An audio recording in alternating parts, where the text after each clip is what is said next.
The siege of Castelnuovo was an engagement during the Ottoman Habsburg struggle for control of the Mediterranean, which took place in July 1539 in the walled town of Castelnuovo, present-day Herzegovina, Montenegro. Castelnuovo had been conquered by elements of various Spanish tercios the year before during the failed campaign of the Holy League against the Ottoman Empire in eastern Mediterranean waters. The walled town was besieged by land and sea by a powerful Ottoman army under Hayreddin Barbarossa, who offered an honorable surrender to the defenders. These terms were rejected by the Spanish commanding officer Francisco de Sarmiento and his captains, even though they knew that the Holy League's fleet, defeated at the Battle of Preveza, could not relieve them. During the siege, the Barbarossa's army suffered heavy losses due to the stubborn resistance of Sarmiento's men. However, Castelnuovo eventually fell into Ottoman hands and almost all the Spanish defenders, including Sarmiento, were killed. The loss of the town ended the Christian attempt to regain control of the eastern Mediterranean. The courage displayed by the old tercio of Naples, however, was praised and admired throughout Europe and was the subject of numerous poems and songs.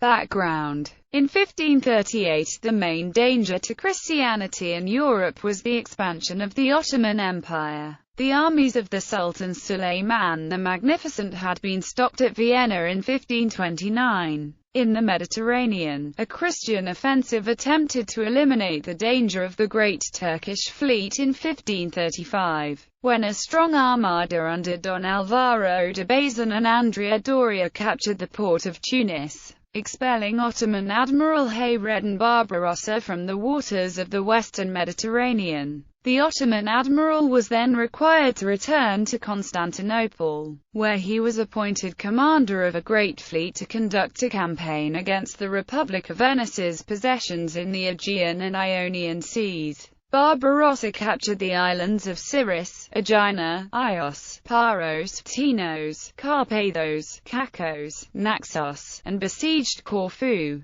The Italian cities of Otranto and Ugenta and the fortress of Castro, in the province of Lecce, were also looted. The Republic of Venice, frightened by the loss of their possessions and the ruin of their trade, conducted a vigorous campaign for the creation of a Holy League to recover the lost territories and expel the Ottomans from the sea. In February 1538, Pope Paul III succeeded in creating a league which united the papacy itself, the Republic of Venice, the Empire of Charles V, the Archduchy of Austria and the Knights of Malta. The Allied fleet for the campaign was supposed to consist of 200 galleys and another 100 auxiliary ships, and the army of about 50,000 infantry and 4,500 cavalry. But only 130 galleys and an army of around 15,000 infantry, mostly Spaniards, were all that could be gathered. The command of the fleet was given nominally to the Genos or Andrea Doria, but Vincenzo Capello and Marco Grimaldi, commanding officers of the Papal and Venetian fleets respectively, had almost twice as many ships as Doria. The commander of the army was unquestionably Hernando Gonzaga, Viceroy of Sicily. Differences among the commanders of the fleet diminished its effectiveness against an experienced opponent like Barbarossa. This was seen in the Battle of Preveza, fought in the Gulf of Arta. But the Holy League fleet provided support to the land forces that landed on the Dalmatian coast and captured the town of Castelnuovo. This small town was a strategic fortress between the Venetian possessions of Cattaro and Ragusa in the area known as Venetian Albania. Venice therefore claimed ownership of the city, but Charles V refused to cede it. This was the beginning of the end of the Holy League. The town of Castelnuovo was garrisoned with approximately 4,000 men. The main force was a tercio of Spanish veteran soldiers numbering about 3,500 men under the experienced Maestro de Campo Francisco Sarmiento de Mendoza y Manuel. This tercio, named Tercio of Castelnuovo, was formed by 15 flags belonging to other tercios, among them the old Tercio of Lombardy.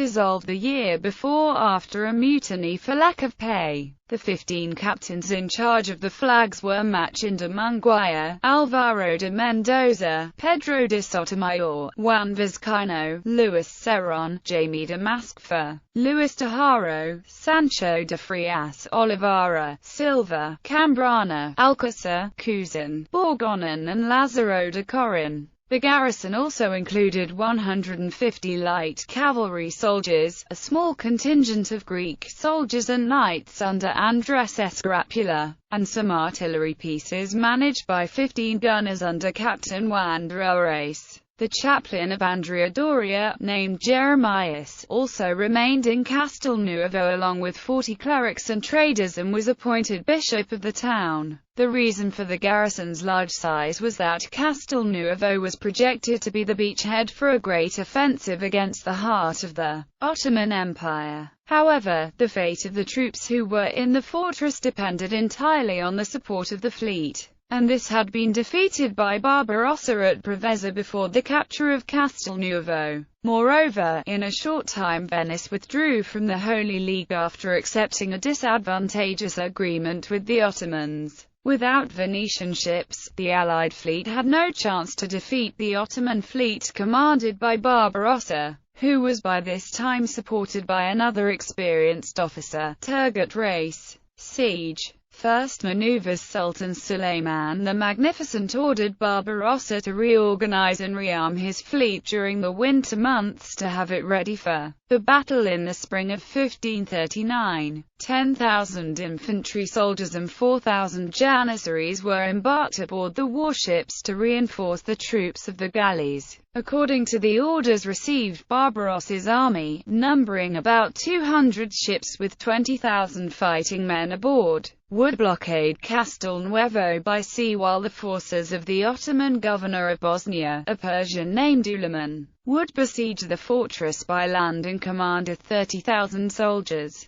Sarmiento, meanwhile, used the peaceful months prior to the siege to improve the defenses of the town, repairing walls and bastions and building new fortifications. In the event he could not do much due to a lack of available means, as there was no plan to fortify the town since it was supposed to function as a beachhead. Captain Alcázar was sent to Spain with instructions to call for help. Pedro de Sotomayor was sent to Sicily and Captain Zambrana to Brindisi, all in vain. Andrea Doria, who was in Otranto with 47 Imperial and 4 Maltese galleys, received news of Castelnuovo's situation, but given the inferiority of his fleet, he sent a message to Sarmiento recommending him to surrender. In June, Barbarossa sent 30 galleys to block the entrance of the Gulf of Catero. The vessels reached Castelnuovo on the 12th of June and disembarked 1,000 soldiers with the aim of finding water and capturing Spanish soldiers or local civilians to gain information. Once the Spanish were warned of their enemy's presence,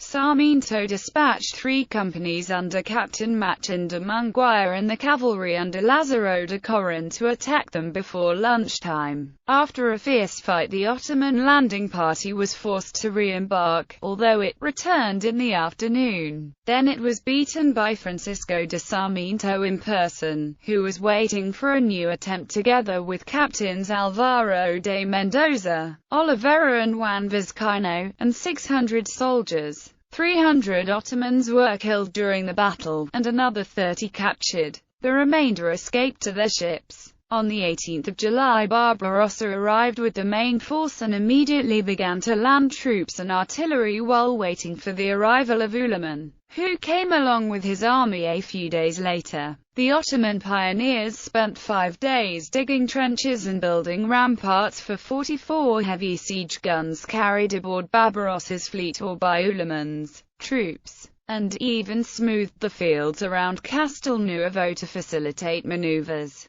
Castelnuovo was also bombarded by sea, as 10 pieces had been previously embarked aboard the galleys. The Spanish, meanwhile, undertook several sorties to obstruct the siege works. These raids inflicted many casualties, among them Agi, one of Barbarossa's favorite captains. Another sortie by a Spanish force of 800 men surprised several units of Janissaries who were attempting to storm the walls of Castelnuovo, killing most of them and leaving the field strewn with corpses. When Barbarossa was informed about the setback, he severely reprimanded his officers. As the losses of the Ottoman elite corps were difficult to replace, he gave orders forbidding skirmishes to avoid a repeat of the defeat. Great assault. By the 23rd of July, Barbarossa's army was ready to begin a general assault and his artillery prepared to break down the walls of Castelnuovo. Enjoying a vast numerical superiority over the Spanish garrison, which was completely isolated and unable to receive support or supplies,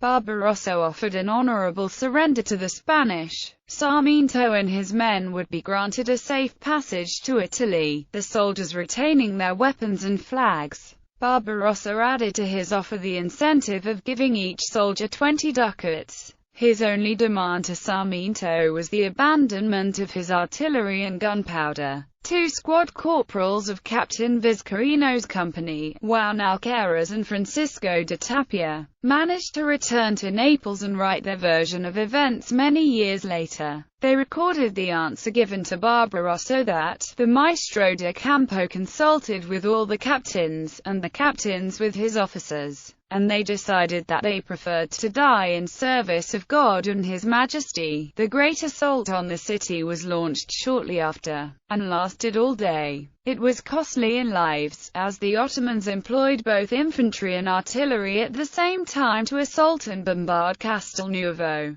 resulting in heavy casualties among the Ottomans themselves due to both friendly fire and Spanish defending. During the night the Spanish improved their defenses and plugged the gaps opened in the walls. When the attack was resumed the next morning, St. James Day, Bishop Jeremias remained with the soldiers, encouraging them and confessing those who were mortally wounded along the attacked perimeter. About 6,000 Ottoman soldiers were killed in the bloody assault, while the Spanish suffered only 50 killed, although the number of men who died from their wounds was probably large. Thus, one morning, 600 men took the unprepared besiegers by surprise. In some places the assault could not be stopped, and panic spread among the Ottomans. Many troops broke and ran, including some Janissaries who fled throughout their own camp, breaking down the tents, including that of Barbarossa. The admiral's personal guard feared for the safety of its lord, and, ignoring his protests,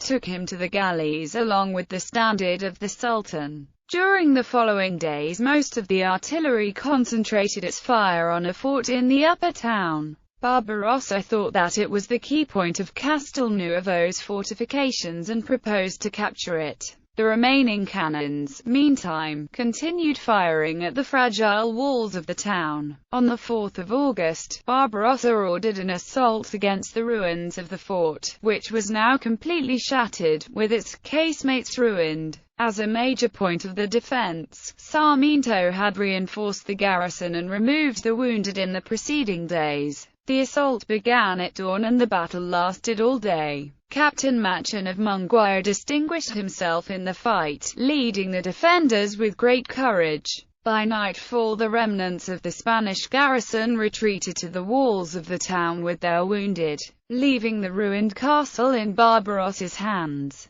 The day was very costly in lives. Of the Spanish officers defending the castle, only Captains Masquefa, Munguia, Haro, and a corporal surnamed Galaz survived. The remainder had been killed in the battle. Among the very few survivors that the Ottomans captured, they found 3 deserters. These were immediately brought to Barbarossa and encouraged the admiral to continue with the assaults, reporting that the Spanish had suffered heavy casualties, lacked gunpowder and shot, and were mostly injured and exhausted. Ottoman capture. On the 5th of August a new attack was launched against the walls. Barbarossa, after the report of the Spanish deserters, was sure that he could soon capture Castelnuovo. All the Janissaries took part in the action, and the cavalry was ordered to dismount to join the general assault. Despite the overwhelming numerical superiority of the Ottoman troops, the Spanish defense was successful, as no more than a tower of the wall fell to the besiegers that day. Sarmiento ordered his sappers to prepare a mine to destroy the tower, but the attempt failed when an unexpected burst of the gunpowder killed the soldiers who were working in the mine. At dawn on the following day, a heavy downpour ruined the matchlocks of the harquebuses, the few remaining pieces of artillery, and the last gunpowder.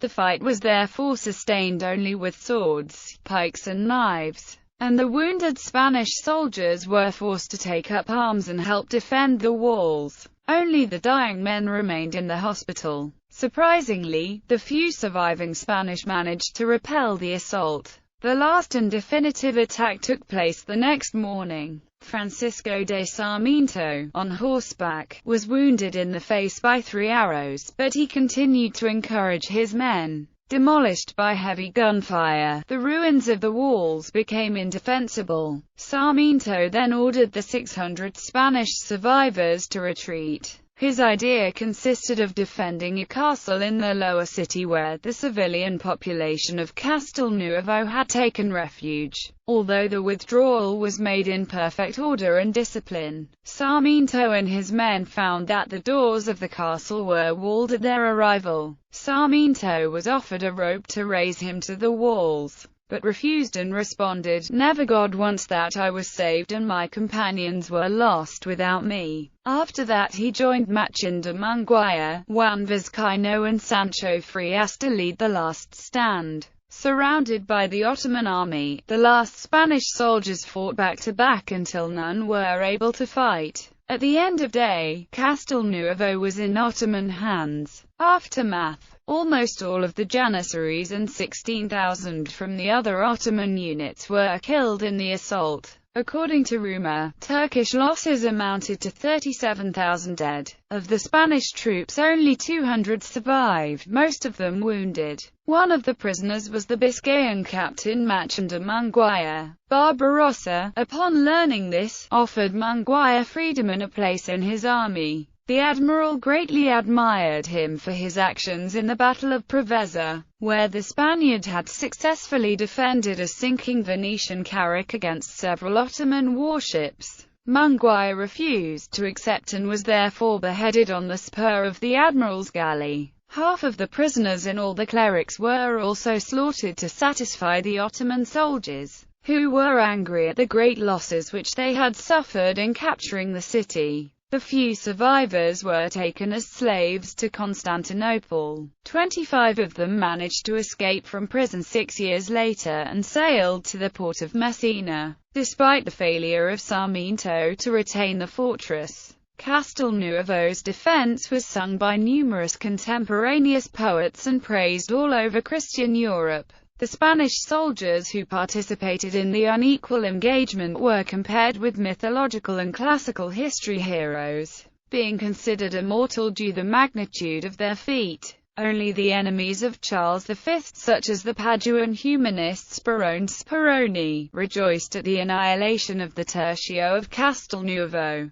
The siege of Castelnuovo ended the failed campaign of the Holy League against the power of the Ottoman Empire in the eastern Mediterranean. Charles V began negotiations with Barbarossa to attract him to the imperial ranks, but in vain, and turned all his efforts in a great expedition against Algiers to destroy the Ottoman sea power. This expedition, known as the Journey of Algiers, ended in a disaster as a storm scattered the fleet and the army had to be re-embarked, having suffered heavy losses. A truce between Charles V and Suleiman the Magnificent was signed in 1543. Castelnuovo remained in Ottoman hands for almost 150 years. It was recovered in 1687, during the Mauryan War, by the Venetian captain-general at sea Girolamo Cornaro, who in alliance with Montenegrins under Vuceta Bogdanović, won a great victory over the Turks near the town and put the fortress under Venetian rule.